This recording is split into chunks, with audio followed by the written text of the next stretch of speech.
The first time I know Mr. Eric Kurniawan, PhD, is from his articles, which was published in Linguistics Indonesia, Pak Eric Kurniawan. And then in that article, he discusses the finance in Sundanese. And for me, it was very inspiring. Yeah. All right. Without further ado, please welcome our first speaker, Mr. Ernie Kurniawan, PhD. You are pleased. Okay, Bismillahirrahmanirrahim. Assalamualaikum warahmatullahi wabarakatuh. Waalaikumsalam warahmatullahi. I hope my voice is quite clear. First of all, I'd like to extend greatest appreciation to the committee of Iclle, right, for inviting me and having me here today. Allow me to share my screen.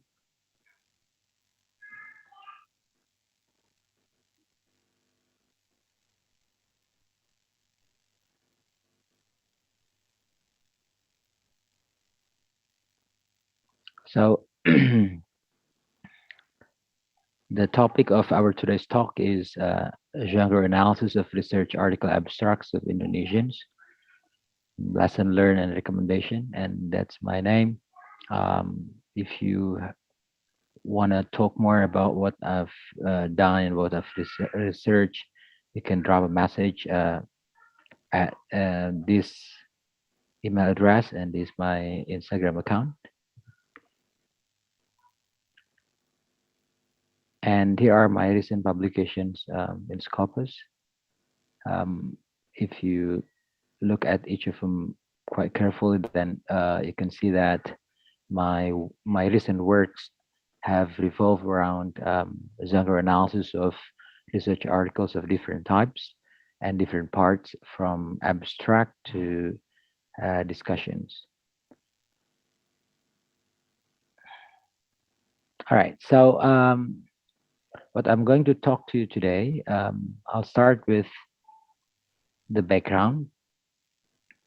Why is it important that we look at this kind of study, and perhaps at some point later, it may inspire you to at least take a look at how it might be interesting for your own research line, and you might somehow do something about it. And then the method of my research and some findings, results, and recommendation. Let's start with the background.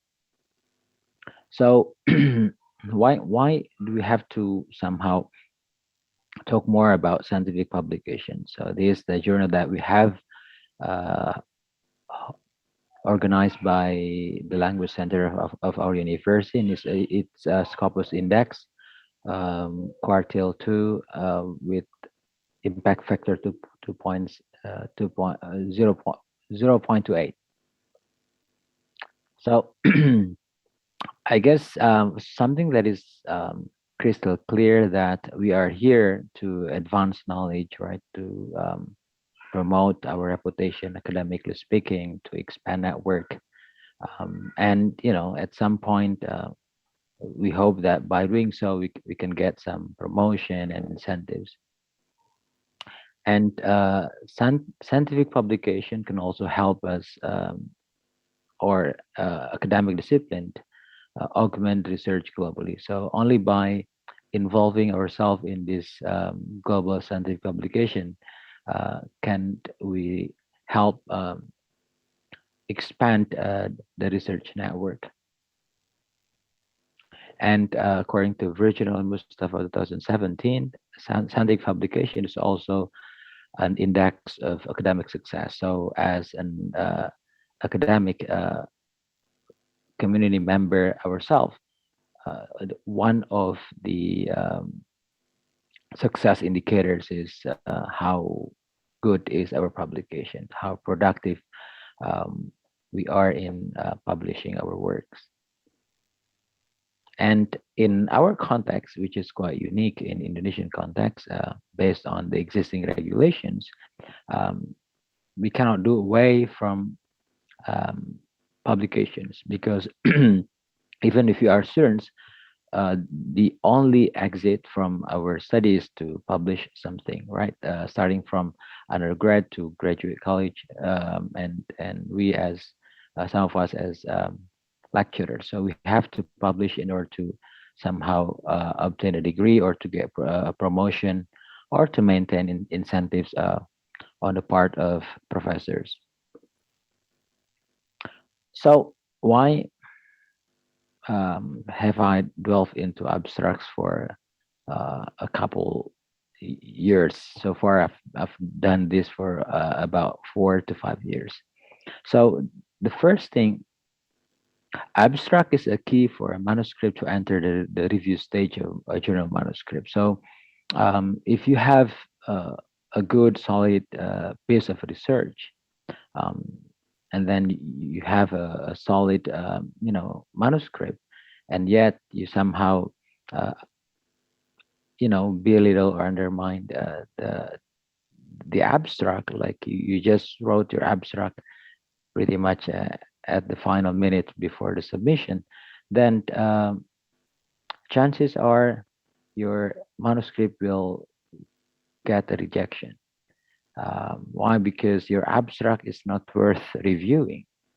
uh, it's a key. So the very first stage in the journal business and in the journal industry is um, the editors will look at your abstract and somehow gauge whether your abstract is worth looking at or reviewing or not. If somehow your abstract is not good enough, then most editors will not proceed to the next part of the article. And then an abstract is also the selling point. So if you go to Google Scholar, for example, the most visible part of our manuscript is abstract.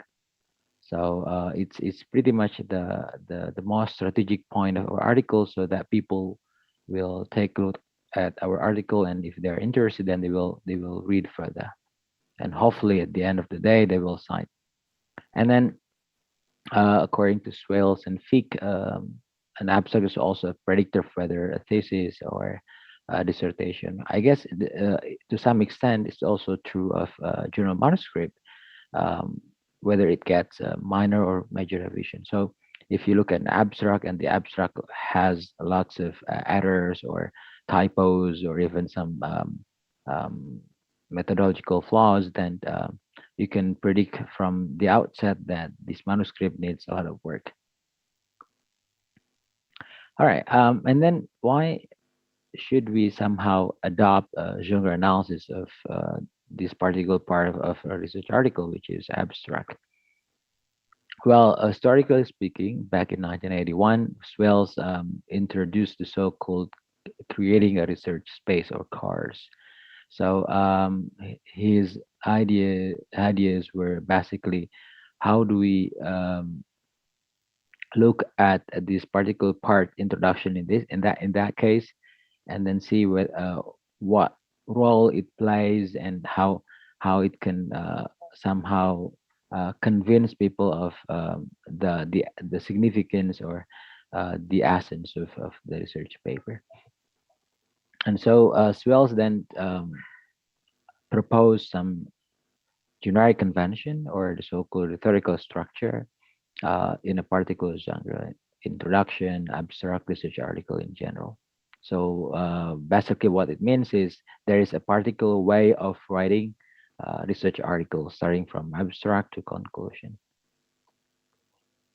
And also by doing so, we can also identify moves, right, or linguistic language features, and hopefully can also raise the author's awareness of writing conventions. Because I guess the recipe for successful publication is quite simple. If you know what to expect of your manuscript from a journal editor, then the likelihood of your manuscript getting published is getting high. And so one of the expectations is writing conventions, how you structure your ideas, right? How you uh, choose certain language choices and grammatical features in your writing. All right.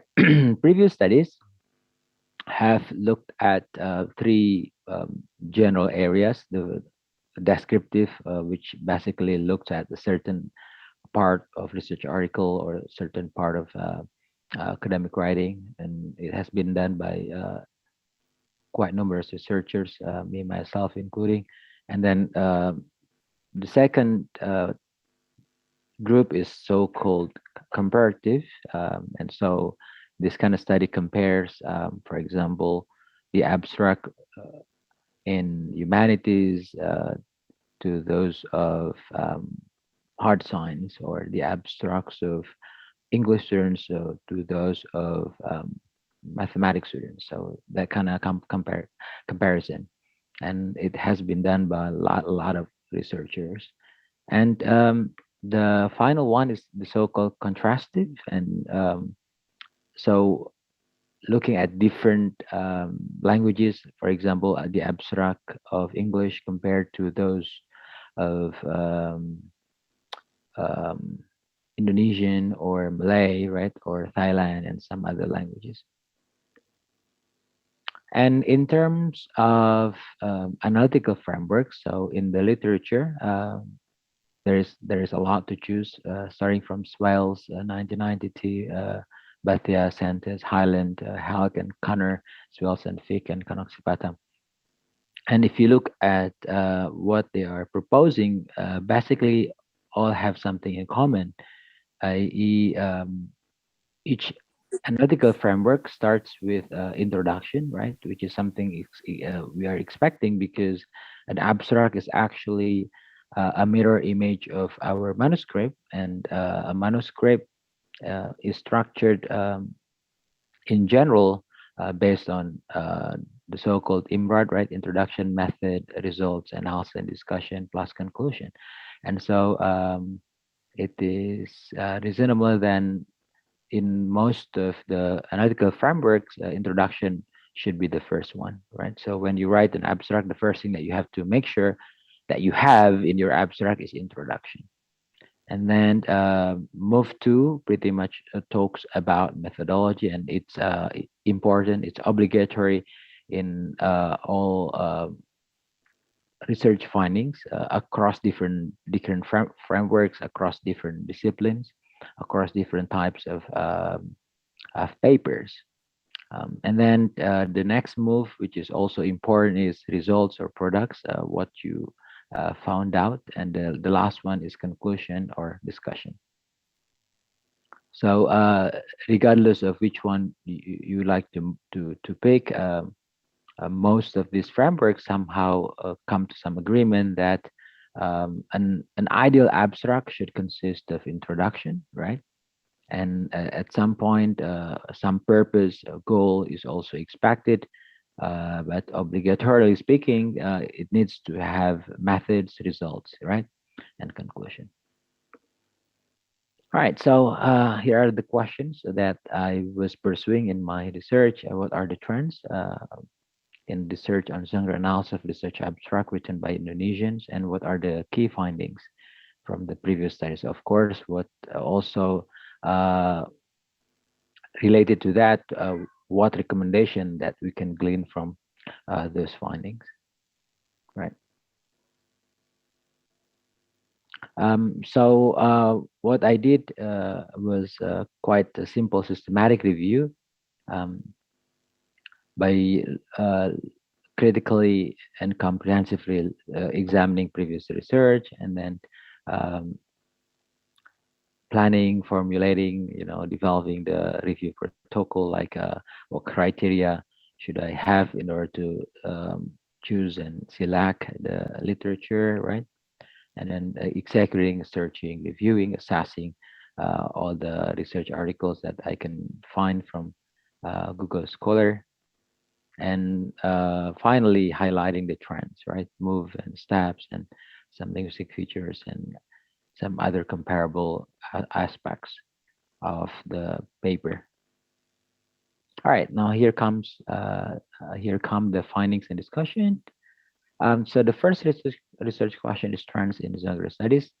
In particular, I looked at the distribution of studies on genre analysis of RA per year, and then academic genres, corpus size, disciplinary areas, coding scheme or analytical frameworks, and types of analytical approach, and types of publication outlet.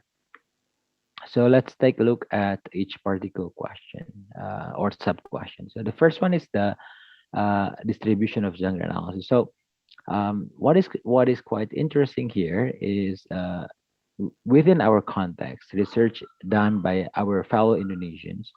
So as far as I can tell, based on my literature review, um, the first studies were conducted back in 1915, right? Sorry, 2015. So that's the first one. Hold on.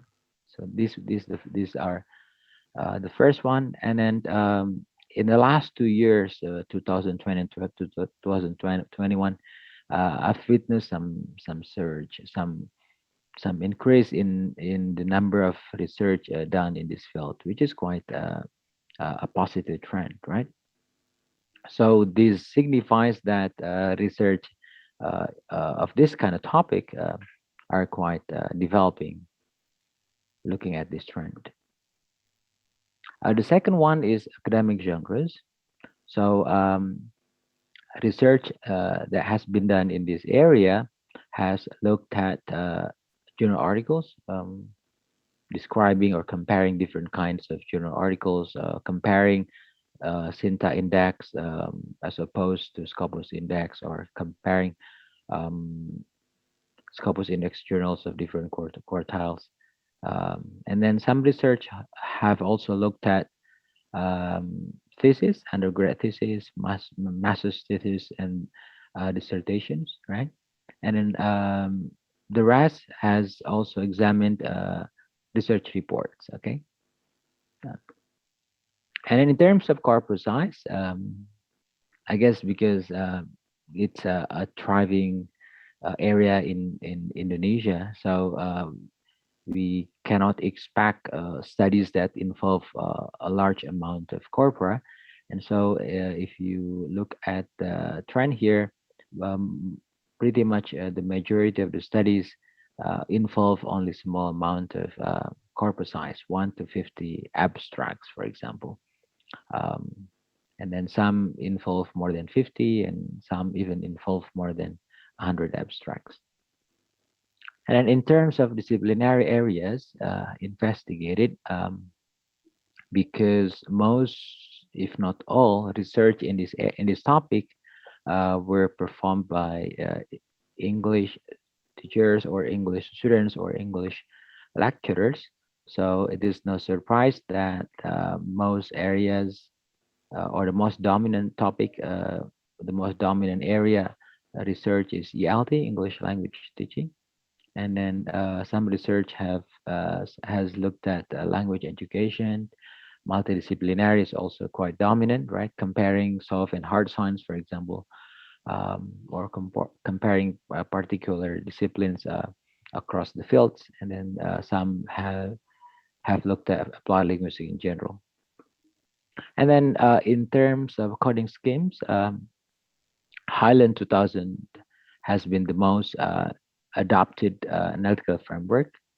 And as far as I can tell, I guess this is so because Highland somehow provides a more straightforward scheme um, from introduction and then purpose, method, product, or findings and discussion. I'm sorry, and conclusion. And then the rest is spread all over other across different schemes. And in terms of types of analytical approach, most have adopted comparative, looking at different like comparing different disciplines, right? That's pretty much uh, the emerging pattern that we've seen so far. And in terms of where these works end up being published. Um, because again, this a thriving area in our context, national journals are the most preferable, and then conference proceeding come second. And it's quite interesting that even though the locus of the research is quite specific, right? Publications or research articles written by Indonesians, but somehow that kind of topic can be published in international journals. And of four, three were published in Scopus Index Journal Quartile 1. So that's quite impressive. All right, main findings. We'll look at the move occurrence and then linguistic features of each move. And the first one is the move occurrences. And so across different schemes or platforms, what we can see here is of five moves. If you can imagine these five moves in abstract. So purpose, method, and results, right? Purpose, method, findings, or purpose, method, product are the most dominant. So what that tells us is uh, an ideal abstract, whatever it is, whether it is a thesis or a conference proceeding or a journal article, the least it should contain our purpose, method, and results, right? And then I guess the same is true of the Swells and Batia's framework, right? Where um, method, results, plus introductions are quite dominant across different genres, right? So as you can tell from this graph, from journal articles to conference paper, um, still purpose, method, and product, right? So those three moves are required, are obligatory across different genres. Across disciplines, as we can expect, pretty much a similar trend emerges, right? So purpose, move, product, then purpose, move, product. In multidisciplinary product or the findings are the most dominant and the rest is kind of competing with each other. But what we can conclude from this graph is purpose, method, result seem to be required across different topics, right, or different disciplinary areas. All right. If you look at a contrastive kind of study, as a sample, I uh, specifically looked at Firdausya, Hermawan, and Muniro, published quite recently, a couple weeks ago. So they looked at abstract written by Indonesian students in a particular university. And in some universities, abstract are to be presented in two languages, Indonesian and English, regardless of what majors you are. And it's quite interesting to see how Indonesian abstract somehow fare with respect to English, right? And if you look at this pattern, somehow there isn't much substantial difference. Uh, Both abstracts from the two groups are dominant in the use of methods and results, which is quite expected. They don't really use conclusion as much, which is okay, right? And so there is just some slight or minor divergence or difference in terms of the use of introduction or conclusion, right? And then linguistic features starting from tense, the present tense were dominantly used in abstract, especially in writing introduction, purpose, and conclusion. Present perfect tense was dominant in describing the state of the art step and the research gap step, which is part of introduction. And past tense were considered obligatory in method and results move. So when you guys are writing the method section of your abstract and the result section, make sure that you use past tenses. All right. In terms of voice, active voice was dominant in introduction, results, and conclusion. Okay.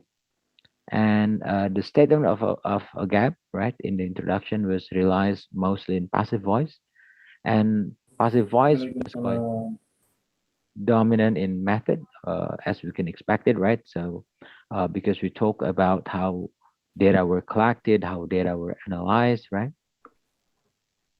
And in terms of meta discourse, social science abstract employed more hedges, I guess, because as part of social science field, we tend to be more indirect, right, in expressing our arguments, as opposed to hard science counterparts. And the most hedged move was conclusion. So it turns out that the part in our abstract that involves or that uses more hedges is conclusion. By using modal verbs, right? Something like the teachers can adjust. So this use of can somehow serves as a hedge, right? Or the study suggests that, so we don't say something like quite blunt, this right, this correct, but we use some epistemic verbs like suggest and recommends and so on and so forth. All right, and then so what we can conclude from all these studies, Zangro research on abstracts by our fellow Indonesian has just flourished in the past 2 years, which is quite a positive trend, and I hope that it will continue to, to rise in the next few years. And then the most research area has been ELT, English language teaching, and it is reasonable because most, if not all, researchers doing this kind of research are English students and English lecturers. And then the framework most adopted has been Highland 2000. Most studies have involved a small amount of corpora from the, I guess the studies that involve the list corpora is four for abstract, if I'm not mistaken, up to 50 abstracts. And then a journal article is the most frequently analyzed genre. So researchers in this area have quite intensively look at journal articles, comparing national articles versus international articles, comparing local journals with Sinta index journals or Sinta index journals versus Scopus index journals. And then in terms of move, right, and some other linguistic features, what we can draw from the literature is um, when you write an abstract, there are three moves, there are three stuff that you need to write. The first one is purpose, right? The objective of this research or this research was aimed at blah blah blah blah blah, blah, right? So that's important. And then the second one is, of course, describing or detailing research procedure, data collection, data analysis, right? Participants, if involve any, and then finally the results, right? So these three moves are obligatory in abstract, whatever your abstract is, whether it is for a conference or for a book, for a thesis, or even for a journal article. All right, future direction. So perhaps for future research, if you are interested in this kind of in this line of research, you may look at the correspondence of writers or authors' cognition, right, with their actual apps. It is actually something that I am doing this year. And then comparative, you can also look at similarities and variation in the abstract within each disciplinary areas, right?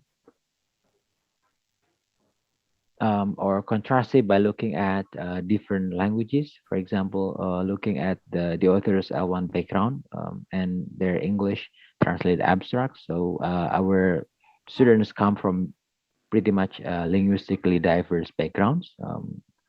In the context of Lampung, for example, their L1 could be Sundanese or Japanese or Lampung, right?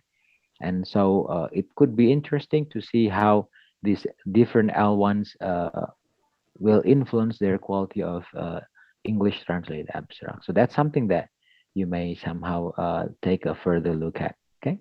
Or do translation strategies in this case also affect the realization of rhetorical moves, for example. right? And then as far as teaching is concerned, I would say that corpus-driven genre pedagogy for research publication purposes is something that we can do.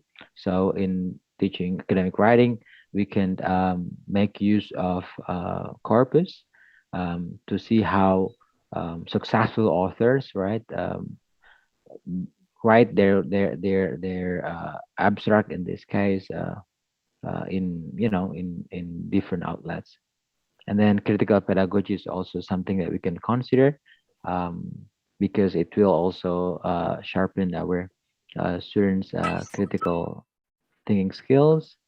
And then what I have found also quite important from all this literature is the effectiveness of one-on-one consultation, right? So feedback in academic writing is important. Yeah, so then because by doing so we can tailor um, constructive corrective feedback as to the needs and the needs of our individual students. And then personalized corpora in English for research publication purposes also is important.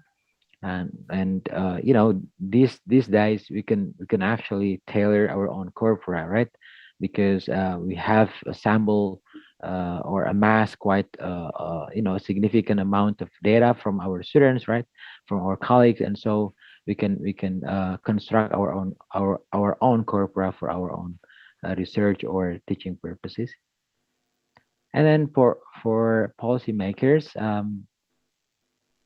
I guess the teachers of English for academic purposes can take initiatives to develop student research abstract writing. So, what I'm saying is, like within the university or perhaps faculty domain, or even study program or department, we can create a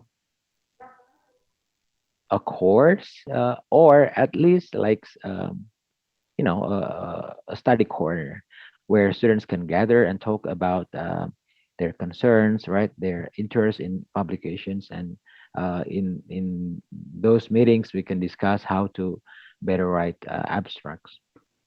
And then we can also provide workshops for our colleagues and also for our students and on how to appropriately write abstract.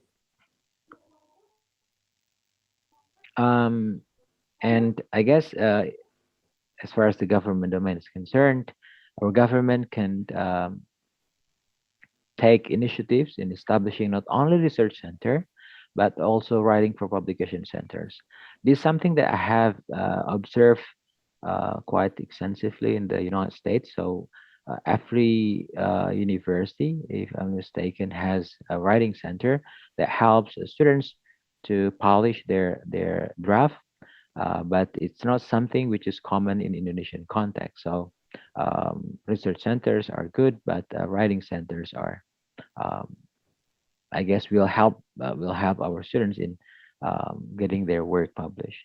And then the government parties can also encourage universities to open formal courses of English for research publication purposes. So academic writing has been a commonplace course across different universities in our context, but it has to be more specific in this case, like English for research publication purpose has been an emerging sub-genre, if I may say, and I guess by somehow providing some hours or some topics specifically for English for publication purposes, that will help. That will better help our students and our fellow colleagues to to publish their works more successfully. All right, Mr. Eric, that uh, much going to be the concludes end. my There's right still concludes 2 minutes left. my talk, and I guess we can entertain any other any questions in the QA session. Thank you so much for your attention. Assalamualaikum warahmatullahi wabarakatuh.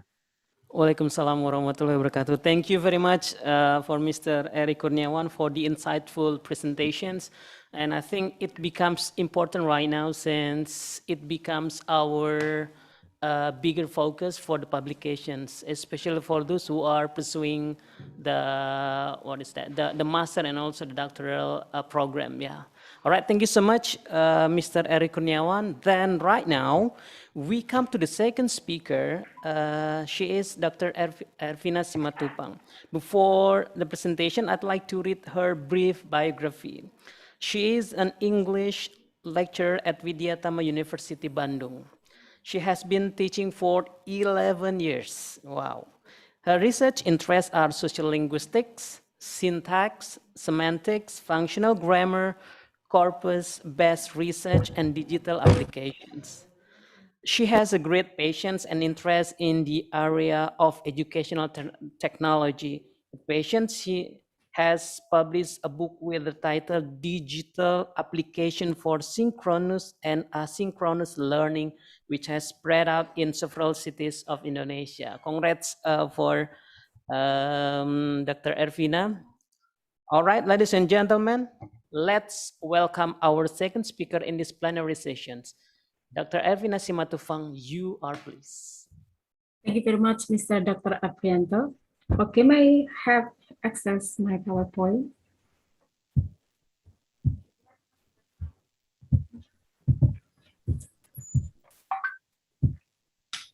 All right. Yeah. Good afternoon. Thank you very much for giving me a chance to speak here.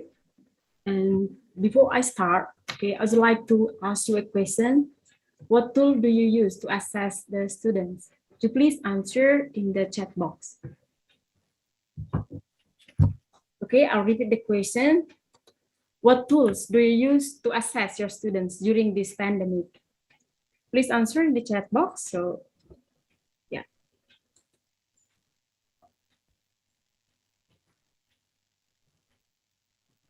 Okay, still waiting. You use maybe, for example, Google Form or Schoology or kinds of tools. All right, let me see. Okay, Google Form. All right, thank you. Zoom. Okay, Google Meet. Okay, Spada. All right. Okay, so Zoom. Okay, Google Form also and Google Meet. Thank you very much.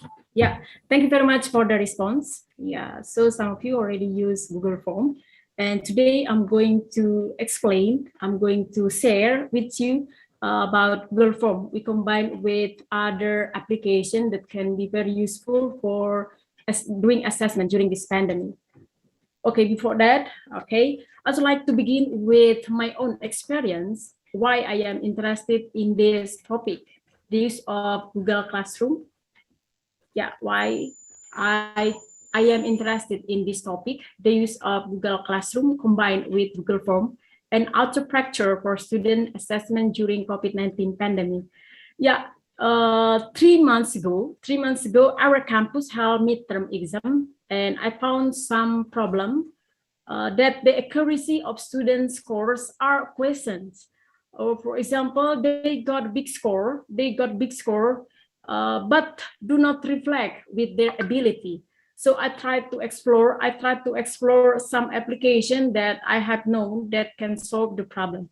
So that's why I would like to share with you some application that can be used for assessment during this pandemic. All right. Okay, next, this is the topic discussion. Dr. Ervina, would you please to make it slideshow? Oh, so yeah. It will be bigger then. Okay, can you see my share screen? Yeah. All right, this one. All right. Yes. So this is the topic discussion. The first is introduction, and the second is what are the special of Google Classroom, Google Form, and also auto-practice. And the last we'll do simulation of this application. All right. Now I move to the next slide. Since COVID-19 outbreak changes the process of teaching and learning in the entire school all over the world, from face-to-face classroom to online classroom. As mentioned by John 2021, that COVID-19 has affected the traditional learning method of academic institutions across the world. So online learning during the pandemic is giving new environment and experience for students. So students are studying fully with their computer or mobile phones, and they have no much relation with the teacher and friends who can do collaborative learning in the group. So however, teachers contribute to share materials, video, or other learning sources for students to learn and give individual or collaborative assignment, such as quizzes, examination to students to do as evaluation of the learning process. Yeah, online learning creates new experience of learning to our students. For example, they have to do quiz or exam individually or independently. So as a teacher or educator, we have to find out the solution, how to find out the solution for those problems. Okay, this is the background or the reasons why this topic is questioned, why this topic is very important. The first is score accuracy. As I mentioned before, the students got big score. Okay, the students got big score, but do not reflect with their ability. Since we do classroom, okay, online classroom, yeah, do not reflect their abilities. And the second, also cheating. The students can find the answer. Some of students find the answer from like Googling or asking friends. And the third is online exam security. This is very important that we have to know online exams security is very important and very useful for the assessment. They cannot share their work. With other. And also, since the system of the application will lock. Okay, so we lock the question because there is a password to enter the test.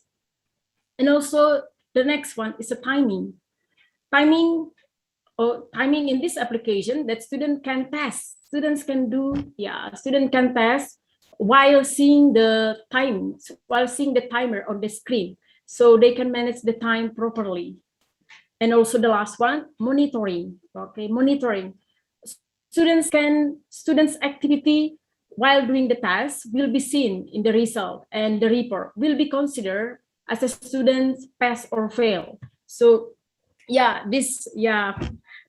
maybe we face this in this situation. So that's why I would like to share with you some application that can be very useful for assessment.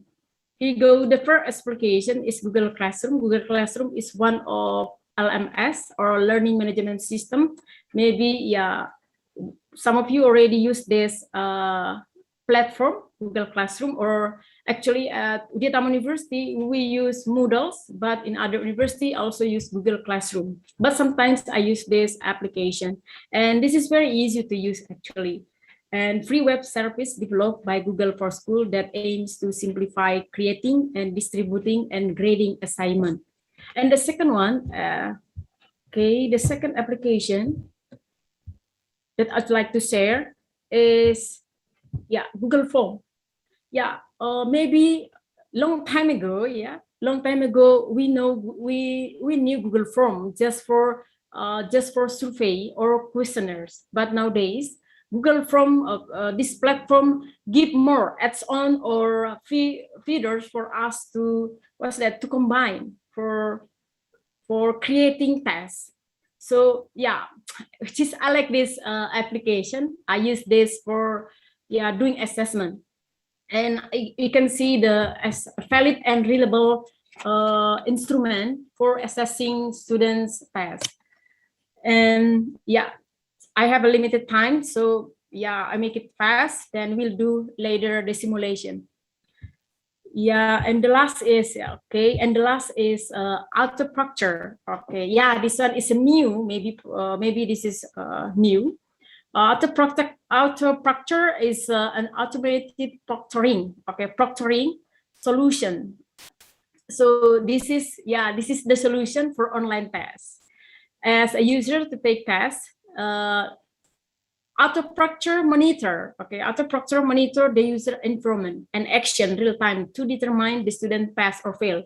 So when you use this application, actually more reliability, more valid. Okay, since we'll see the student activities. They will be captured, okay, and recorded. When the students move to left or right, it can be recorded, okay. And the last, yeah, let's do simulation, okay. Let's do simulation. So the first, okay, maybe you can try this at home. Okay, so the first we go to Google Form first, okay. The first we go to Google Form. Maybe you can try at home. Okay, Google Form. All right. As I mentioned before, Google Form not only for survey or for questionnaire, but also can create quiz, create exam. All right, and then yeah, and then sign in. Yeah, sign in. Okay, here you go. We start from the first. Yeah, we start a new form. Okay, for example, you write what's that description, or for example, today is test, yeah, or quiz one, for example, quiz one. Okay, from this from description, we can write, please complete the following question. Okay, I complete the following.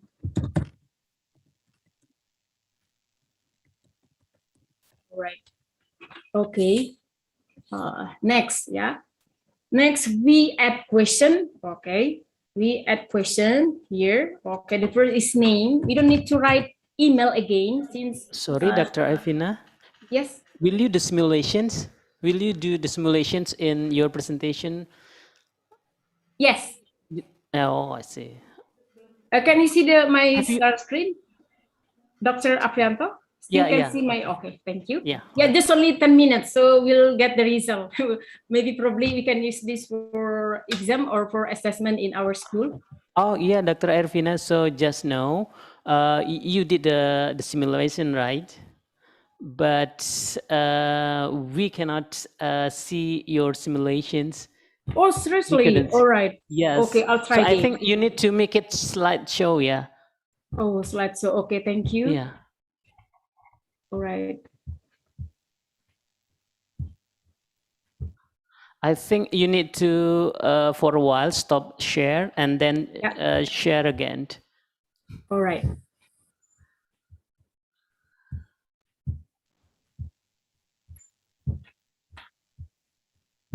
Okay.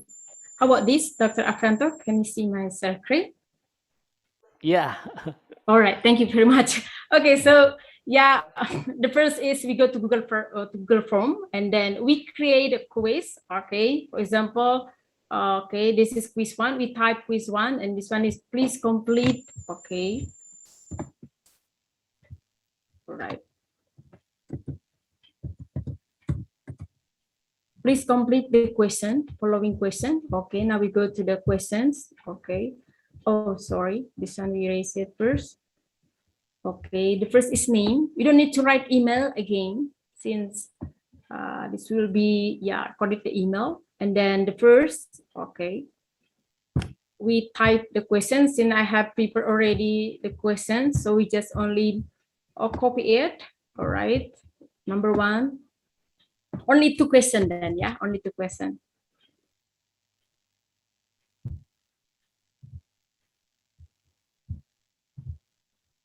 Okay.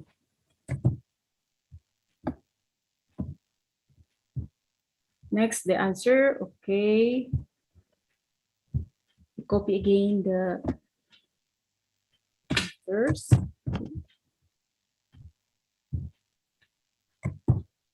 All right. Okay, one more question. Okay, only two. Later you can add or you can create more questions. And then we add again the question for number two, just only two questions. All right. Okay, number two.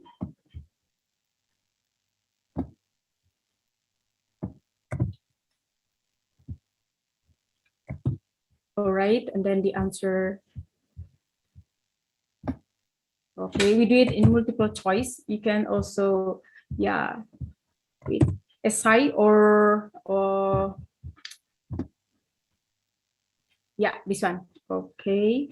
Next, after this, we put the code. or passcode. Okay, the first is, okay, don't forget this title. Okay, so become quiz one, just only one time here. And then after that, what should you do? Okay, we save it first. Oh, here to make it more officially. Okay, oh, sorry. We go to this one first. Okay, choose image. For example, yeah, I will upload this. Okay.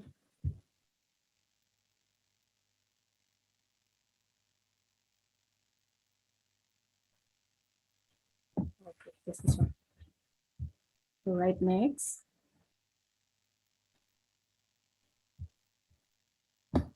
Okay, done. All right, after that, yeah. Okay, and then we do next is a setting. We go to the next to go to setting, then see we collect the email here, and then just limit to one response so they cannot try it for 2 times, so they can attend 2 times, and then we go to the quiz or make this a quiz, and then okay, you can share also. They can see the correct answer. They can see the score. Okay, or do you want just only later after a manual review? Or that's okay. You can see, okay, just this one then. You can choose also correct answer or point values. All right. Or after that, we save. And then here you go. This is the application that I'd like to share with you. Oh, I forgot this one. Okay, one more, please. Okay, after this, we add again one more, the passcode. We add the passcode here. Okay, passcode. Okay, the passcode is so answer, you can choose okay, here you go, response validation. You have to check the response validation, and then whether number or text. Okay, I prefer text, so right here, for example, quiz 1. All right, and then require. All right, okay, and then we save it. Okay, now we go to the answer key here. Okay, answer key for number 1 is, for example, okay, how many points? 25. Yeah, for example, this one is 25 since we have only 2 questions. And then check down. And number 2 is answer key. Okay. And this one already, number 2. Okay. Person for to keep. Okay. All right. And then this one is 25. So yeah, 50 out of 50. Actually, 50 and 50 equal 100. So done. Okay. All right. And then we go to this application. All right. After that, we go to this setting. Okay. We choose adds on. Okay, here you go. Adds on. And then application, actually there are 2 applications from limiter and also this one, auto proctor. Okay. Proctor. Okay, this one already installed. Okay, I'll take it. Okay.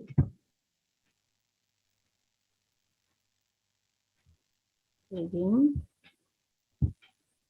Okay. Adds on. I repeat again. Adds on. And then click. Okay, or search out Autocrat. Autoproctor. I mean autoproctor. And then this one. What? Sorry. Oh. Yes, in here.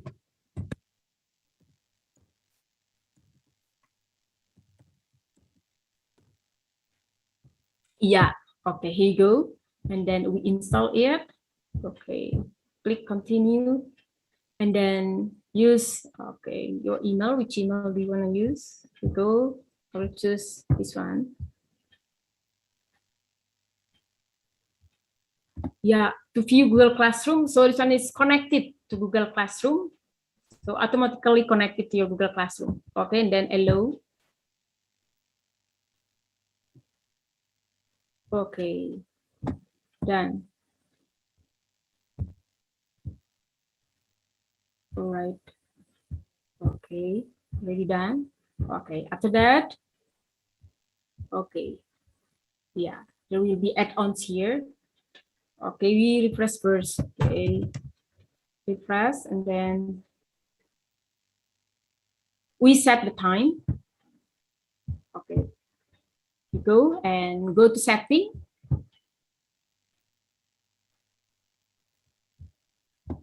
Okay.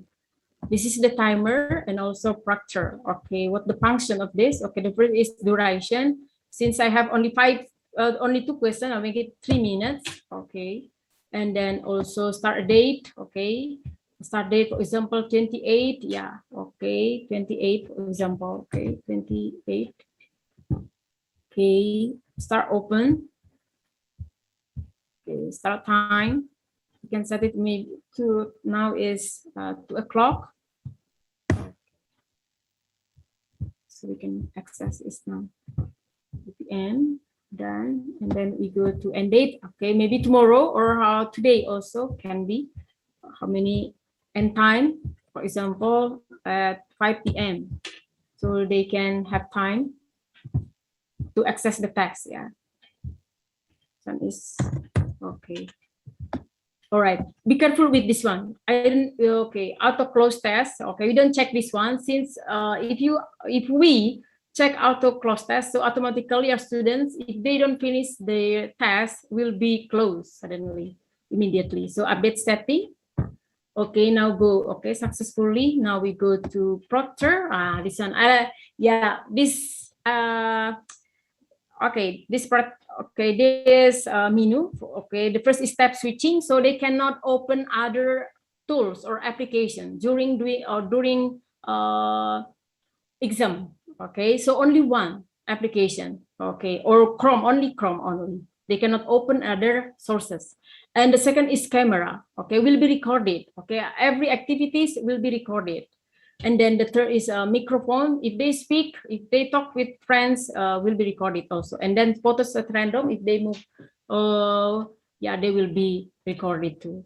You can see the result later. Okay. And this one is okay. We update setting. Okay, successfully. And then we will try. Okay, we'll try. Okay, don't forget the link. Okay, and this is the link. Enable timer first and maximum number of time. Maybe they have a problem, or sometimes maybe not good internet. So we attempt this for 4 times. Okay, maybe reload. Yeah, so they can attempt 4 times. If only 1 time, be careful. Only 1 time. Yeah, they will find difficulties. So we put it only 4 times, and then see. Choose a classroom. Since I already connected with Google Classroom and this is my class, so I'll put it here. Okay, example here. So they will get notification that I give them a quiz, and then we copy the link. Okay, okay, copy the link. Take a look the instruction. Okay, yeah. Take a look inside. Now file upload question. Okay, so instruction. Student must click on both submit. So we click both, yeah. Submit and yeah, to both up. Okay, the blue one, yeah, or the blue one in up. Okay, and also student need to log out all their other Google accounts. So just only one. Okay, just only one account. Do not set the maximum number. Yeah, already keep track. All right. Okay. No. Okay. So we copy this. We copy the link. Now we try. Okay. I try the link. Okay. Then we share the link also to our students. Okay. Wait. Do I still have time, Mr. Dr. Afrianto? Yes, you have still, you have plenty time. Plenty time, thank you very much. Plenty time. You Yeah, still have okay, here 15 you go. minutes for this. Okay, thank you. Okay, here you go. Okay, this is the task. Okay.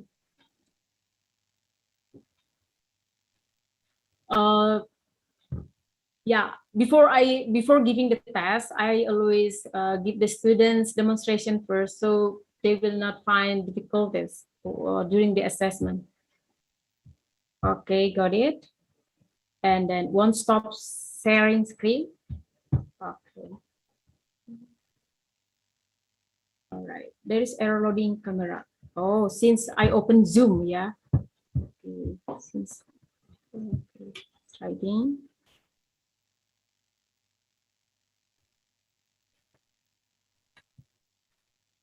Right. Yeah, since I use also two applications, so it doesn't work. But I will, yeah, I will try. Yeah, I will share another that I had practiced before. For example, this one. Okay.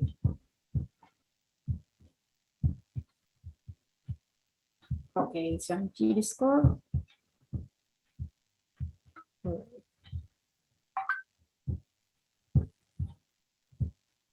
Oh, still loading.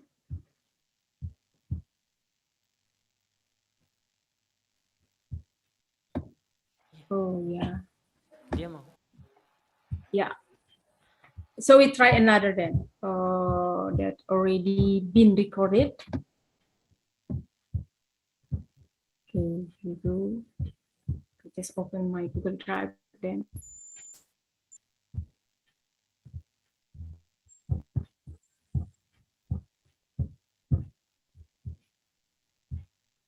All right, I will share this one. Yeah, try. So this is the result. All right. So 3 responses. Okay, then yeah. How we know that the students do it? How we know that students do it by themselves without cheating? Yeah, we can see the result here.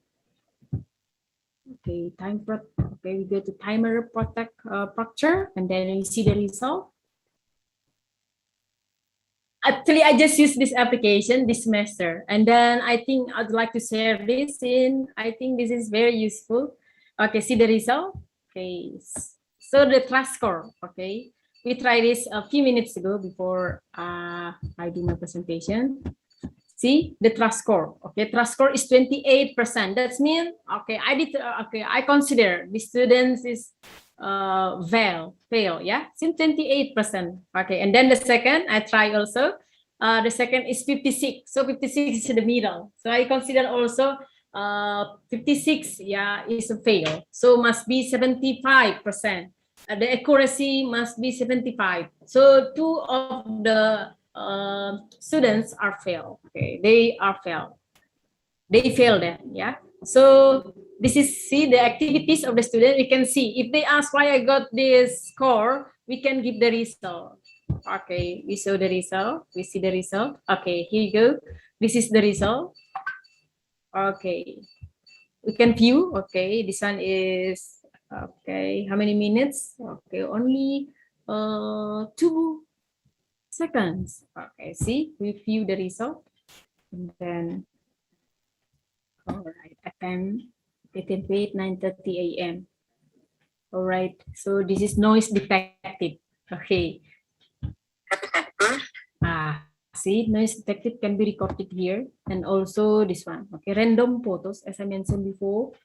Okay, so yeah, maybe they can move or do something while doing exam.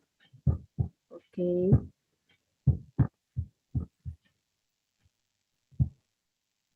Right, next. Yeah. How about this one? So the trust score, okay, here you go. The trust score is 28%. So I consider this will repeat again or will take exam again, remedial. And also the second is 56. Okay, let's see the result of the second participant. yeah, noise detected. So many, see, so many. So we can share this report to the student. Okay, here you go. Random photos, noise detected. Okay. See. So, okay.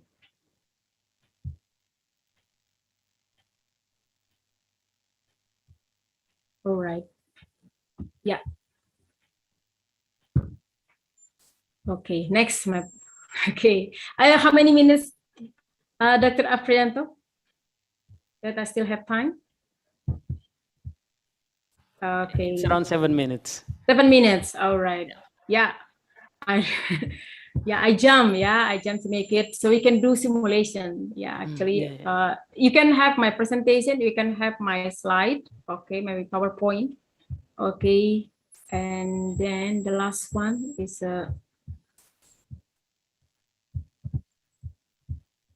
okay. Yeah. If you are interested in some application, I have the book Digital Application. There are 34 applications that can be used during this pandemic. Okay, the title is Digital Application for Synchronous and Asynchronous Learning. And this is the conclusion for this research, with a number of applications that can be used in learning, such as Google Form, Google Classroom, Google Form, and Auto-Practure are chosen as they offers a lot of effectiveness to users. And the second, the appropriate style of learning and right preference of application use make them learning experience and improvement effective. Moreover, students can obtain the academic achievement and performance achievement. And the third one, during this pandemic, effective online learning must be supported by good quality of internet or network infrastructures and more creative and innovative teachers. Yeah, that's why I mentioned before that a teacher and educator, they have to find the solution during this pandemic. And hence, it's our responsibilities as researchers to address all the matters related to e-learning, as well as to reveal the opportunities it contains for our better education. Okay, this is the references. All right. Yeah, thank you very much. Thank you very much, Dr. Evina Simatupang. Well, actually, you are my senior, yeah? If I'm not mistaken, you graduated from Universitas Pajajaran, yeah? So I'm your junior then. All right, thank you so much, Dr. Ervina Simatupang, for the nice presentations. And maybe for some of us, it will be the new informations or the new method in managing the class, yeah, especially in the virtual learnings.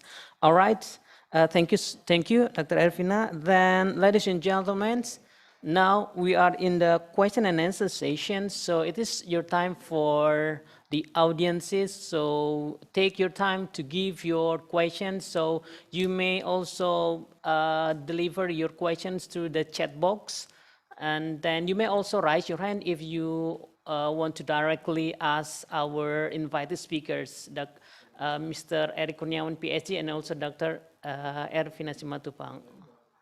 All right. Dr. Afri. All right, yeah. Is it possible? Okay. All right, Mr. Rido. Okay, because here we have editor-in-chief and experts in publication, Professor Eric Kurniawan. So actually, this is a mystery for me because it's difficult and challenging so this question is dedicated to Prof. Eri. So it's very challenging for us in the area of ELT, linguistics and literature, to publish in international reputable journal in English-speaking countries, actually. So we are thinking about publishing more. Actually, we have published in European countries. We have published in Asian countries. But it's very challenging, even though Q2, Q1, but to be published in American journals or in British journals, it took time, and I couldn't really find Indonesian writers, especially in the area of ELT, very limited.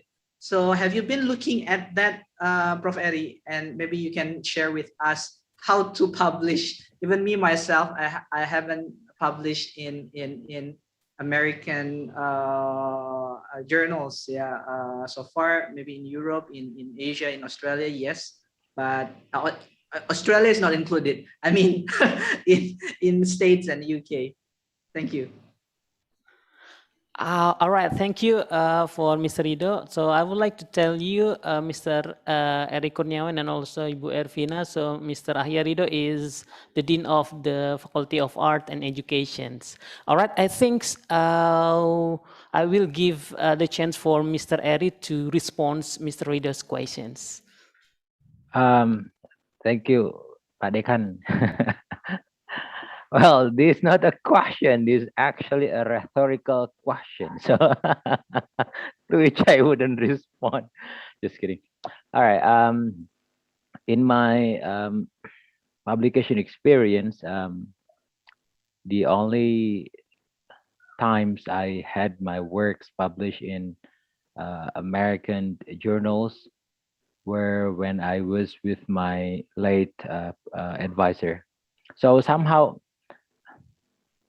I don't I haven't really figured out what it is that really is taking place in terms of whether somehow affiliations factor in publications, or having someone who is more knowledgeable in the field, for example, like in my case, my advisor somehow factors into successful publications. But um, as far as I can tell in my personal experiences, the answer is yes.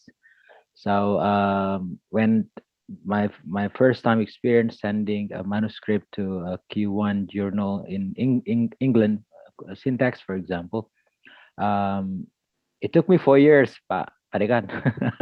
It took me 4 years. So, but I didn't have any expectations. Seriously, I didn't have an expectation. So that was my first time like sending a manuscript to a highly reputable journal. But I was quite, um, like I didn't expect anything out of the publication, because I was working on my dissertation. So I thought like it's just a bonus if my one of my chapters got published. Otherwise, I'm working toward the completion of my study. So that's what I had in mind when I did that. But it seriously took 4 years to get the work finally published. And you know what, Pak Dekan? One of the comments from the Brits was, please have your manuscript proofread by a native speaker of English. And it drove my advisor crazy, because he is a true American English speaker, and this manuscript was co-written by me and my advisor. And so somehow, to me, there is some, I guess this is my suspicion, there is some different way of looking at non-native speakers of English. So then when you see a manuscript coming from a person whose language is not English, then they look at it very carefully, up to the point that I think it doesn't sound really English. Even though, I mean, Bapak Ibu can check on my Scopus profile and read the manuscript, read the article. It's full English, of except for the Sundanese data, but the language used is English. It's been proofread by my advisor, who happens to be a native speaker of American English. The second time was also with my advisor, and we sent it to Oceanic Linguistics, a Q2 journal in Hawaii, and it took us about 2 years to get it published, and with lots of coming back and forth as far as the reviews are concerned, and um, comparing my experience of publishing my works in American based publishers and European or Asian based publishers, um, it was a totally different experience because it was so demanding, right? And I never tried sending my manuscript myself, like as me as the only author. But I guess I'll try. I'll give a shot perhaps this year, see if that will work out. But I personally have some priorities, Parikan. So um, of several manuscripts that I have prepared with my team and my students, I have a list like which one I think is highly publishable or of high quality in terms of substance and then writing quality, which I will send to highly reputable journal. And I know it will take forever, but that's for my own like target and so on and so forth. But then which ones are good enough and it could be publishable on Scopus Index journals, but perhaps Q2 or Q3, and the publisher are European or Asian. So I have that in my list. I have some priorities of which journal should I send to. And since my last publication in American publisher back in 2015, oh my goodness, long time ago. So 6 years ago, I haven't even tried to send a manuscript to an American publisher anymore because I guess it took me forever. I mean, man, I'll give it another shot. Perhaps with that experience, I may know what to expect, but I will still try to find a co-author from some European or American university just to help another look at my argumentation and perhaps polish my English. Okay. Thank you, Prof. Eri, because it's a very challenging for us Asian to publish in that native Right, speaking. right. And then I have read this article actually and met a researcher who looked at how scientists read science and how native speakers read native text, which is very interesting. How they look at into a text is very different from most of Asian people look into a text. That's why when we consider your coding systems, maybe we have to look at which one is more suitable for native speaking countries. Right. That's right. I mean, that's perfectly accurate. Thank you, Dr. Afi. Thank you, Prof. Eri. Thank you, All Badika. right. Thank you, Mr. Rido, for the questions, and thank you for Mr. Eri Kurniawan. So yeah, this is the case. So language case in the publication is also problems for us, since it also happened to me. Yeah. All right, Dr. Mr. Eri Kurniawan, PhD. So we have questions in the chat box from Dr. Haji Nur Eka Chandra.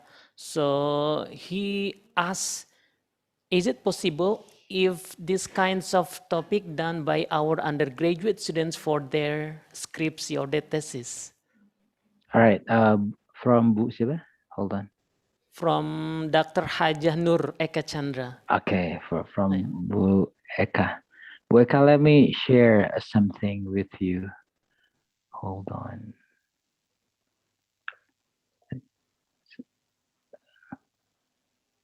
Oh.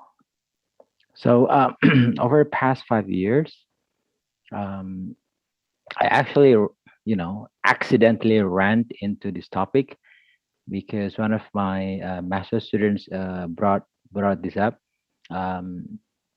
He was intrigued by the paucity of similar research in the Indonesian context, and he brought up a research proposal to me, 5 years ago.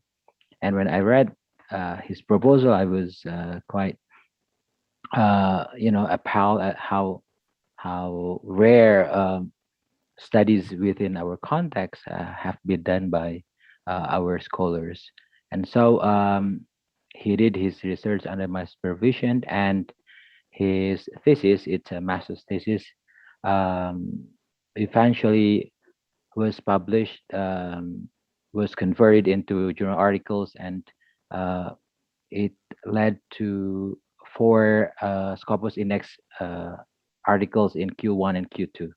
And so that was like a starting point for me, career wise, because publication wise, because somehow the topic brought me into a totally different avenue that I haven't looked at before. If you looked at my profile, initially I was a pure theoretical linguist. Most of my works are understandable to most general public because I'm heavily Chomskyan. But then, since 5 years ago, the first time I met with my student about his topic proposal seminar, and finally we could together publish his thesis into 4 different research journals in Q1, Q2 Scopus Index. That somehow opened the door, like what next should we do? And thanks God that he is now my colleague in my university. So I guess that's my even greater accomplishment than getting my works published. So I finally could talk to him into being one of our colleagues, so we could do this together. And so over the past 4 years, we have published more than 10, I guess, Scopus Index journals with him, involving students, Ibu. And so what we learn from what we've done, we cannot research alone, let alone publish alone, right? That's a huge undertaking. It's gonna take forever, Bapak Ibu, just to do research, right? Especially under Litabmas or SIB Litabmas. This technically lots of demands, right? For publication, and to some extent, it doesn't make any sense. Because publications are just a total different world than research. So it takes more than even a year if you want to get your work published in a reputable journal. And so we started building a team consisting of our students under our supervision 4 years ago. So we offered several topics to our students. We presented our work to them, and then somehow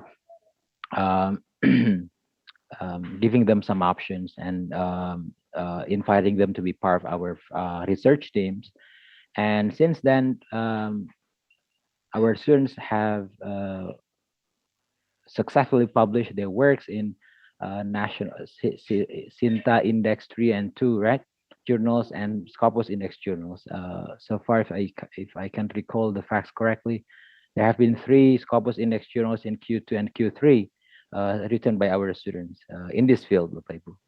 And so if you are somehow intrigued and fascinated or into this topic, you are welcome to talk to me more, and then we can have some collaboration. All right, thank you, Mr. Eri. And then we have another questions, and it goes to Dr. Ervina. So let me read the questions. It is from, wait a minute. Yeah, it is from Dery Fikri, Universitas Putra Indonesia. So he asks, I've just noticed that autoproctor costs $10, okay, a month. And is there any cheaper application to avoid students cheating, or even for free? And then the second question, I have read the review of autoproctor itself, and mostly the students really hate it, okay, due to its sensitivity of detecting noise. What do you think about it? Thank you. All right, Okay. Dr. Ervina. Yeah, thank you very much. The first one is actually I use this so many times, more than 10 times. Even today I use it. It is free. Yeah, it is free. But maybe if you use it more than I think 10 times still free, or 30 times. Yeah, 30 times still free. But after that, you can use or we can create another email. Yeah, it is the first, and then the second one is yeah, I use free now. Okay, and the second one is student hated. Yeah, probably student hated, since the student cannot do cheating. Everything will be recorded there. So yeah, yeah, depends on the lecturer or the teachers. Okay, with application they are using for just only timer or just only timer or bot. Okay, since autoproctor is uses artificial intelligence, but for the teacher, for the teacher and for myself, it's really helpful. So I don't need to monitor, since I cannot monitor my students at home while during the test. So I need this application to monitor the students' test or the students' assessment. Since this application artificial intelligence preventing and collecting evidence of wrongdoings during the online exam. And then, there are weakness actually. Yeah, I will tell there are the weakness of this application. The first is the students or cannot open other resources, or they cannot open other tools, just only focus on the test. And the second one is, everything student activity will be recorded. Okay, so only to the weakness for this application. But this application is very useful for lecturers or for teacher. However, in teaching TOEFL test that we have TOEFL, so this application is very useful, very useful. Yeah, thank you. All right, thank you, Ms. Dr. Ervina. Dr. Okay, yeah, we still have another questions, and it is also for Dr. Ervina. So let me read it. Wait a minute. It's a bit. All right. Oh, it is from Mr. Yogi from Universitas Teknokrat Indonesia. Okay. It's good applications that we should try to use for what is that? Proctoring other multiple choice tests. And the question, how do you deal with copy of test item that's easily spread out so other students it is safe or not? According to your experience of using it, how many times of random pitch taken in the session of the test? All right, Dr. Ervina. Okay, maybe I can share again. So because language is evidence, so we need the okay, I'll try to share. Okay.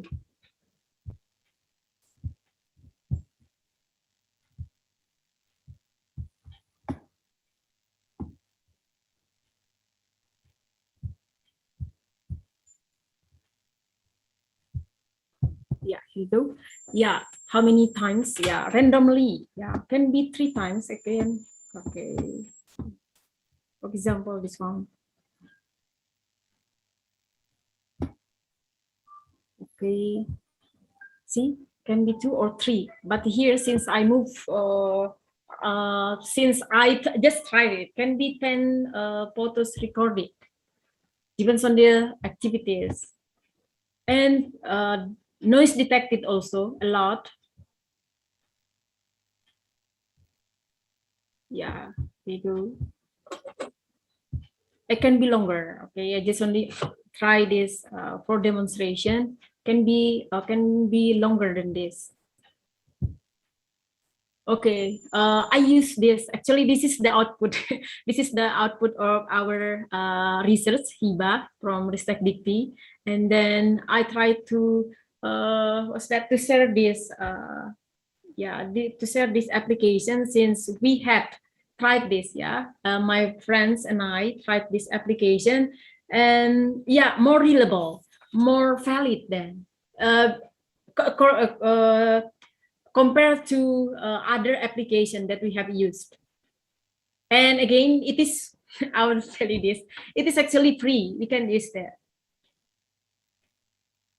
Yeah, Pak Yogi, maybe you can try this for, for exam, for final exam. All right. All right.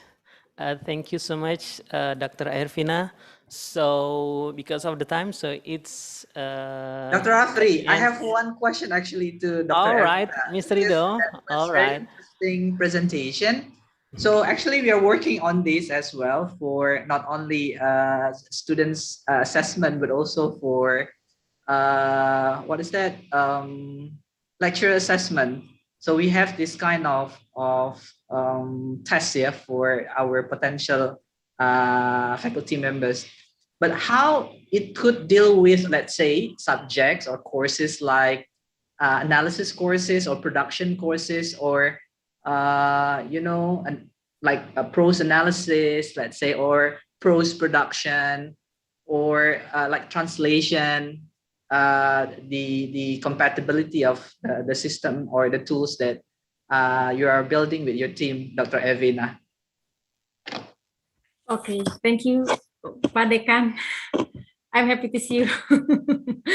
Yeah, thank you for giving me a chance to speak here. Yeah.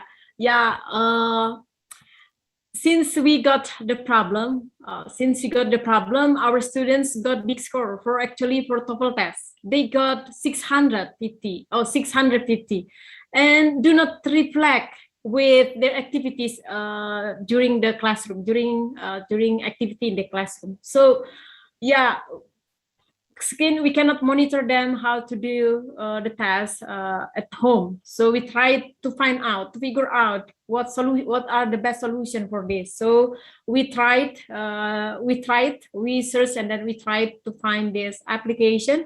Then now this is and now we use this application for TOEFL tests.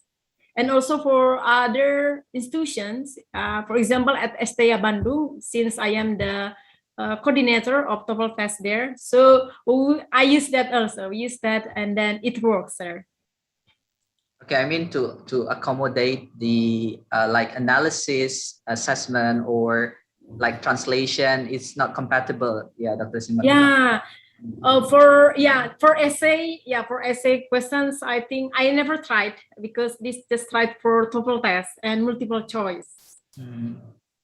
Okay, thank you, Dr. Ervina. Thank you, Dean. Yeah, thank you very much. All right, thank you, Mr. Rido. So it's going to be the end of these plenary sessions, and then before end the session, so to the honorable speakers. All right, to the honorable speakers, so we proudly present certificate as the token of our highest appreciation for joining to this international conference. So this is for Dr. Ervina Simatupang. And then this is for Mr. Eric Kurniawan, PhD. Congrats. Thank you very much. It's beautiful. Thank you very much. Thank you. All right, ladies and gentlemen, so we are now at the end of the sessions, and I would like to say thank you for all speakers. So thank you for the insightful information and materials. And then to all the audiences, thank you also for your involvement in giving questions and discussions. And wassalamualaikum warahmatullahi wabarakatuh. And back to the host, Mr. Peter Muhammad.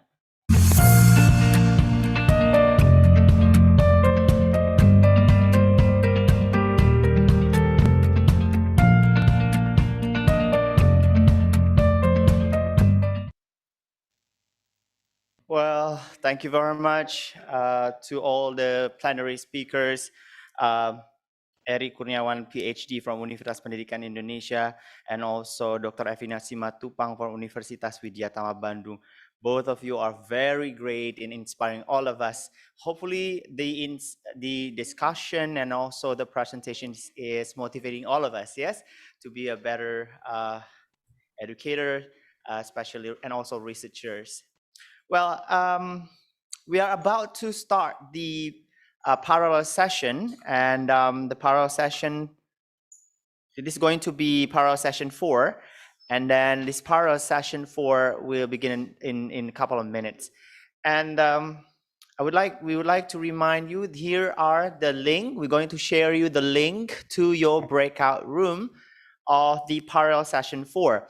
This parallel session 4 will be the end or the last parallel session of this conference.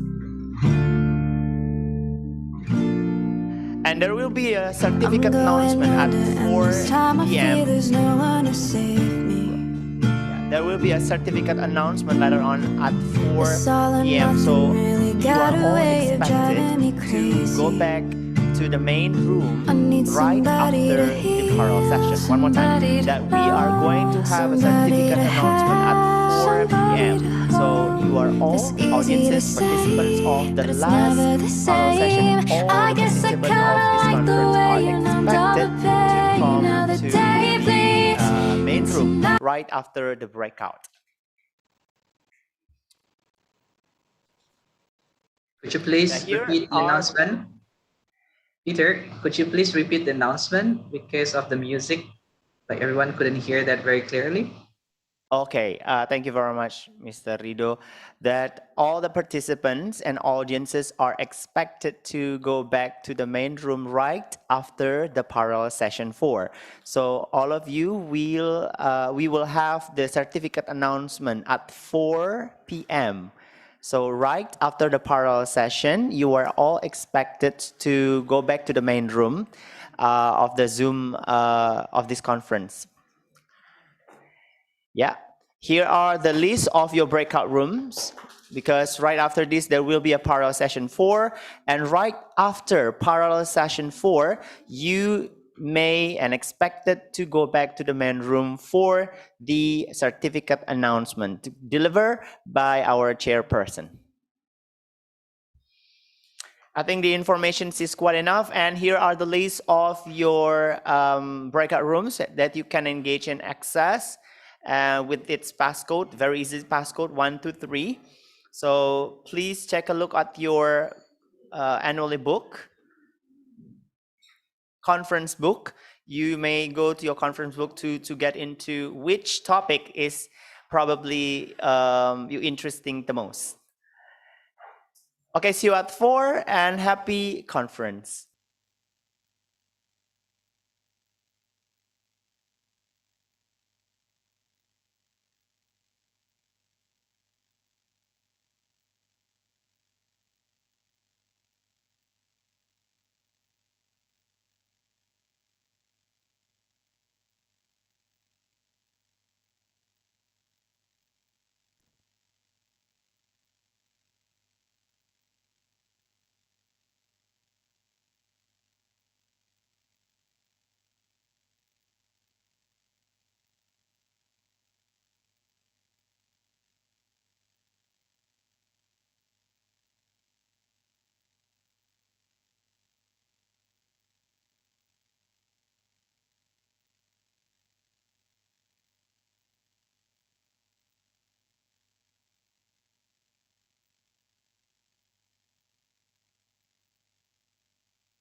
Isn't she lovely?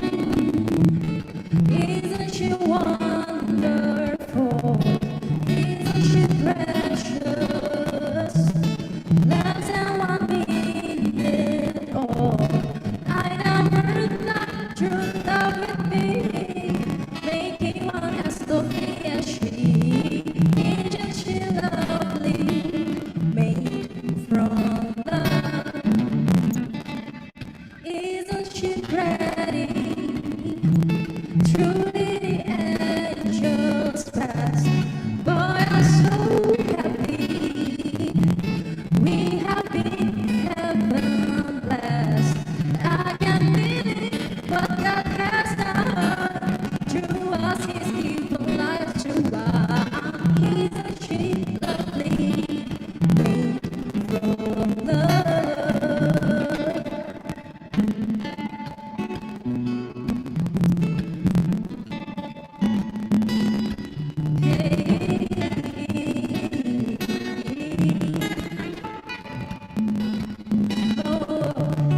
Isn't she lovely?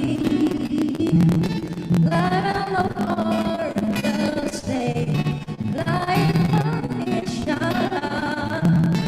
The meaning of your name, Lord, if you have not been done, they thought you confused the one. Isn't she lovely? Made from love.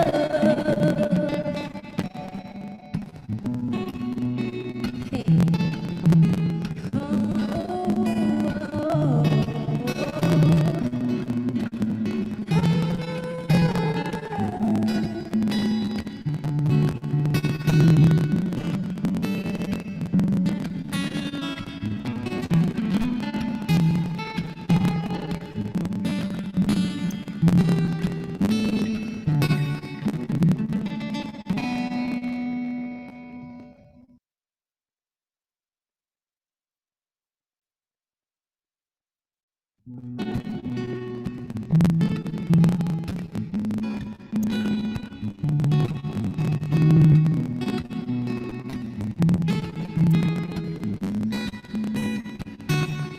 Isn't she lovely? Isn't she wonderful? Isn't she precious? Less than 1 minute old. I never thought true love with me, making one as lovely as she. Isn't she lovely? Made from love. Isn't she pretty? Truly the angels pass. Boy, I'm so happy.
air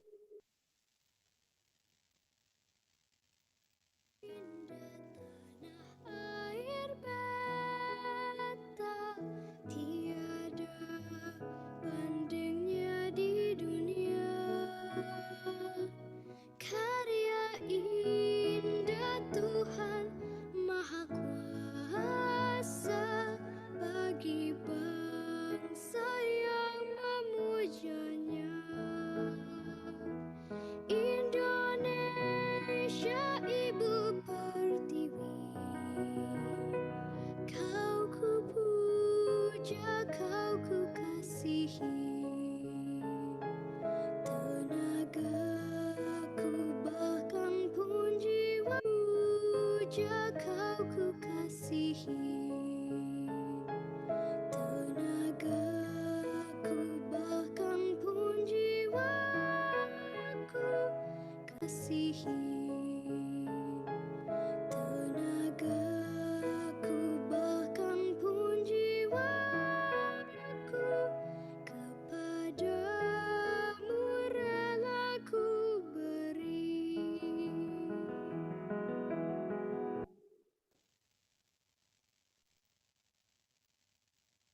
Sungguh indah tanah air beta, tiada bandingnya di dunia. Karya indah Tuhan Maha Kuasa bagi bangsa yang memujanya. Indonesia Ibu Pertiwi, kau ku puja, kau ku kasihi. Tenagaku bahkan pun jiwaku kepadamu rela ku beri. Sungguh indah tanah air beta, tiada bandingnya di dunia. Karya indah Tuhan Maha Kuasa bagi bangsa yang memujanya. Indonesia Ibu Pertiwi, kau ku puja, kau ku kasihi. Tenagaku bahkan pun jiwaku kepadamu rela ku beri. Sungguh indah.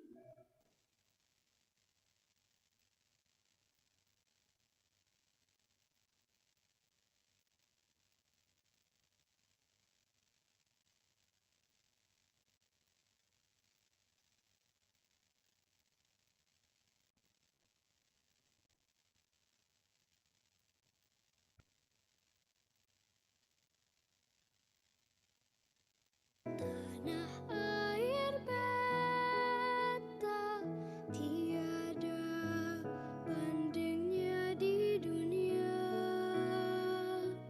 Karya indah Tuhan Maha Kuasa bagi bangsa yang memujanya. Indonesia Ibu Pertiwi, kau ku puja, kau ku kasihi. Tenagaku bahkan pun jiwaku kepadamu rela ku beri. Sungguh indah tanah air beta, tiada bandingnya di dunia.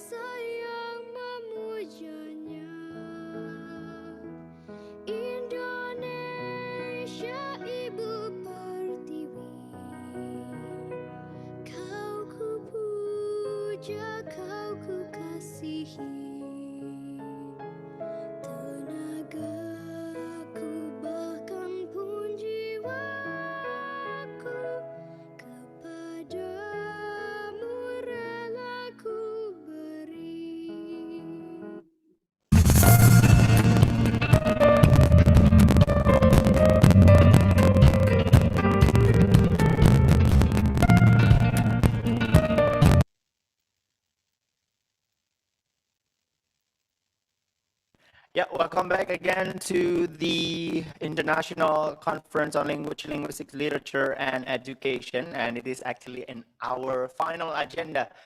Within these 2 days, we have witnessed a lot of incredible people doing their presentation and give us insightful ideas and discussion. I expect that all of the presenters and also audiences and also speakers have done their fulfill their attendance. Yeah. So I hope all of you have fulfilled your attendance. It's due and related to the certificates. Before we close, we have another announcement and will be given by Miss Berlinda, the chairperson of this conference. Miss Berlinda, going to give you announcements about certificates, announcement that you can access. Now we give a time for our chairperson, Miss Berlinda Mandasari. Okay. Okay. Is it audible, Bapak Ibu? Sure. Yes. All right. Good afternoon, ladies and gentlemen, Bapak Ibu. Thank you for keep staying on this Zoom meeting. Yeah, Alhamdulillah Rabbil Alamin, we have come to the end of this conference after this great 2 days with keynote and also plenary speakers. And we do really hope that from those those keynote speaker and also plenary speaker, we got so much knowledge and insight that later we can bring back to our institutions, and then we can implement it, and then we can share it to our students and also another lectures. Yeah.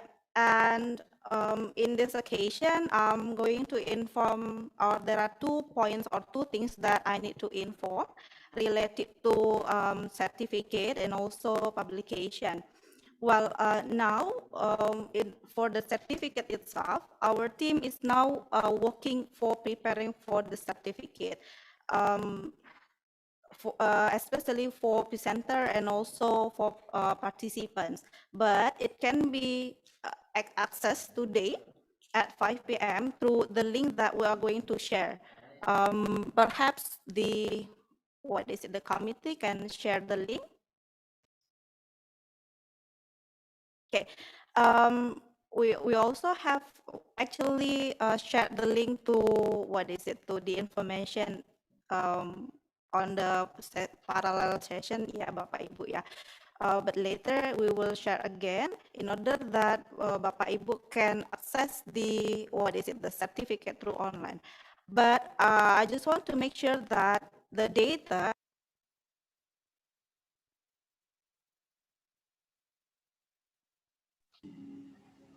Sorry, Miss.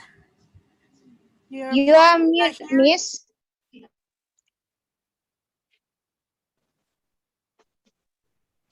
Suaranya tidak terdengar. Now, is it audible? Sangat kecil suaranya, Miss. Suaranya hilang, Miss.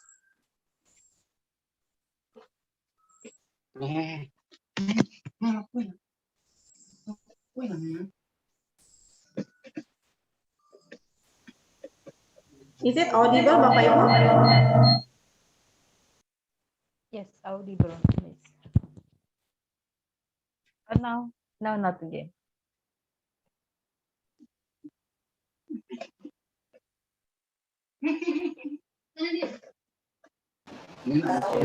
You are muted. Suaranya belum di masih ada.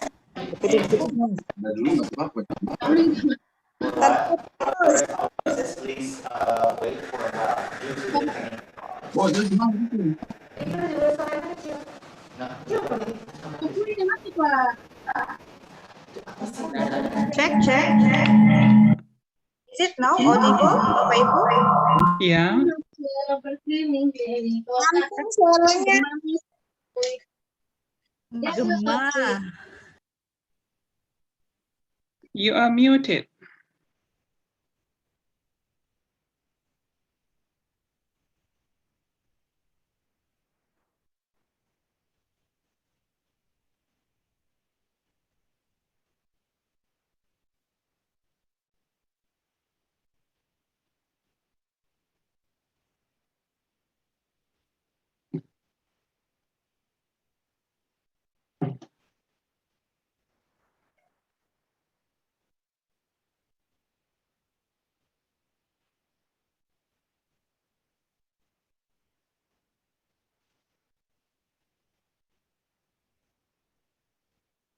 We hope that all the participants may wait for a while.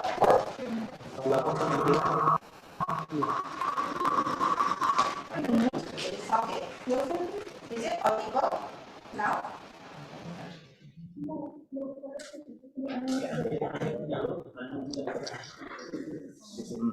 Test.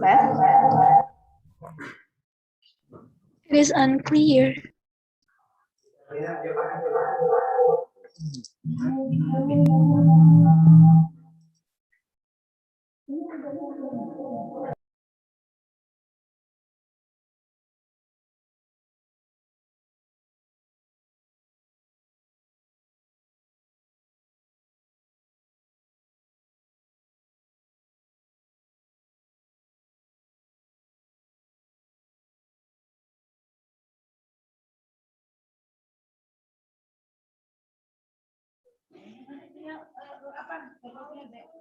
Oh iya.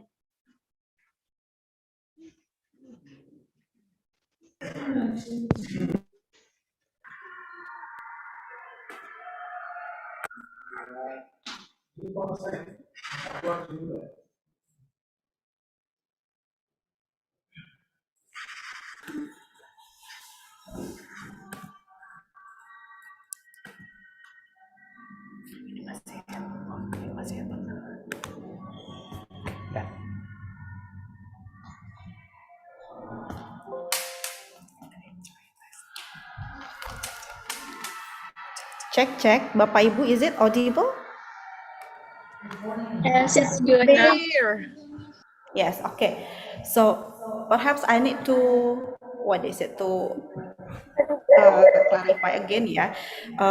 First of all, I would like to say thank you very much for Bapak Ibu to, to stay in this Zoom. And hopefully that we have already got a very insightful knowledge and material from keynote speaker and also plenary speakers. Well, before we end this conference, we close this conference, there are two things or 2 points that I need to announce here.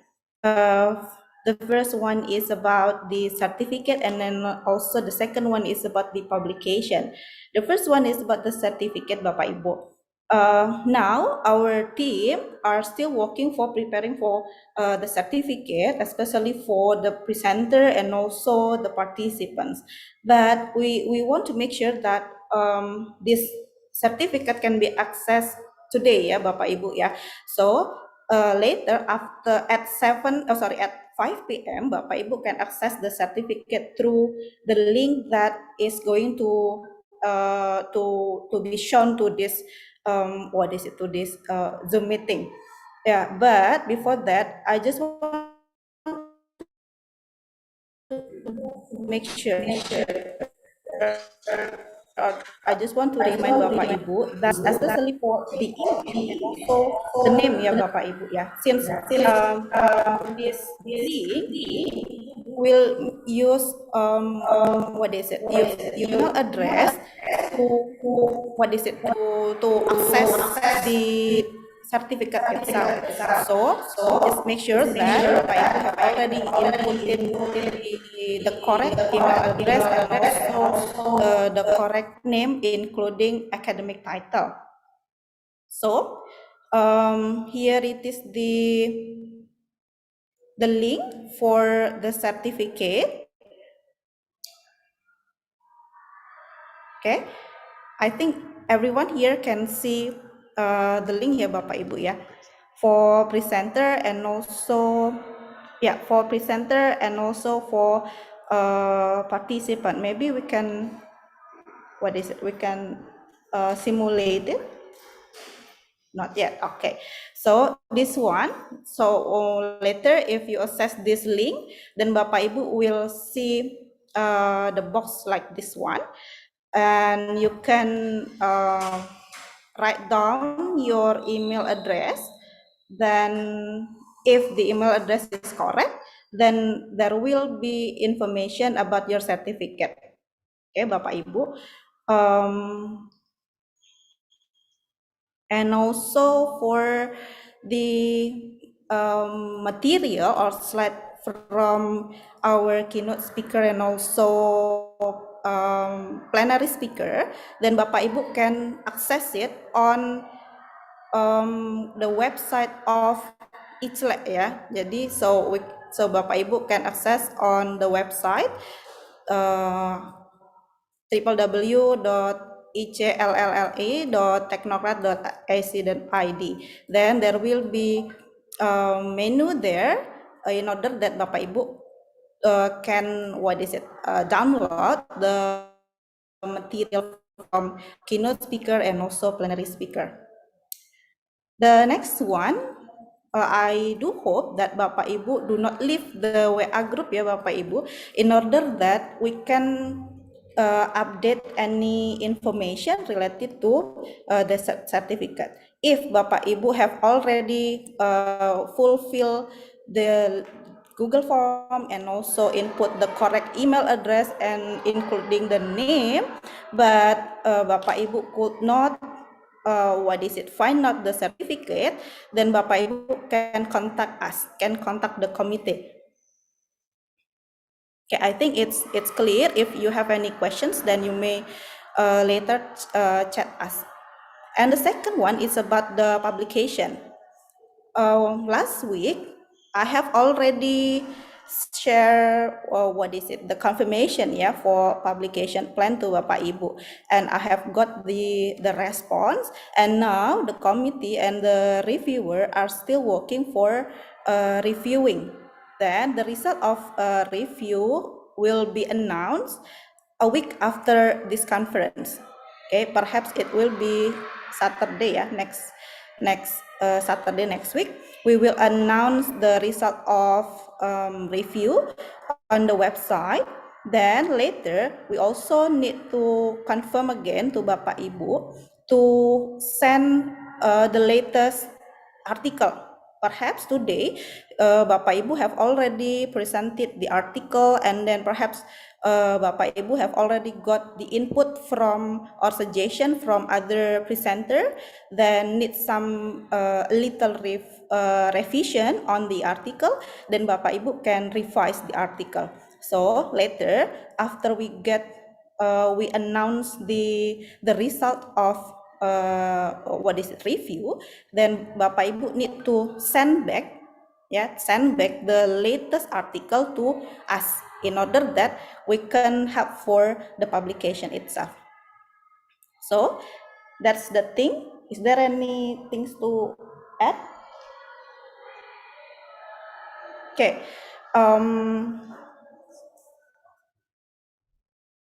Yeah, I think that's the thing that I need to share or that I need to inform. Perhaps there will be some other committee that want to add other information. Lastly, I do really hope that this conference bring benefit for all of us, and thank you Bapak Ibu for participating in this conference, and we do really apologize for the inconvenience, and hopefully that we can meet again on the second international conference on language, linguistics, literature, and education next year. That's all for me. Thank you and good afternoon. Good afternoon. Good afternoon, Miss.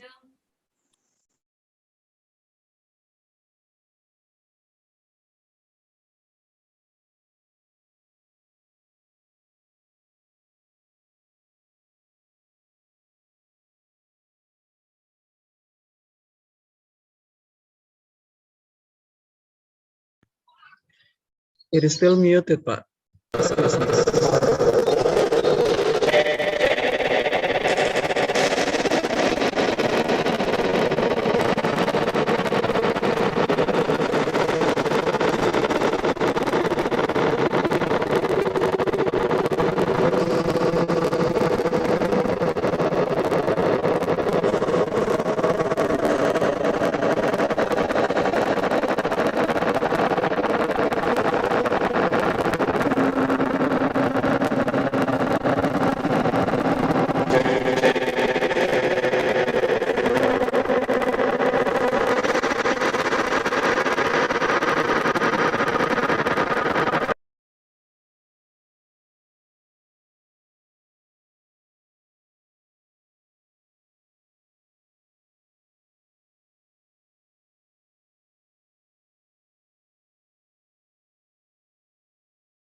Saudari. Okay, Tek, am I audible now? Yeah. Am I audible? Yes, sir. Clear. Okay, so last but not least, we would like to say thank you very much for the rest of the participants and also speakers that have joined the very first International Conference on Language, Linguistic Literature and Education 2021. For further information, you are expected to not leave your WhatsApp groups, and for those who still probably got missed with information, you can engage with the WhatsApp groups. That's all for all of us. We signing off. See you next year. Wassalamualaikum warahmatullahi wabarakatuh. Waalaikumsalam. Thank you. Thank you very much. Thank you, committee, for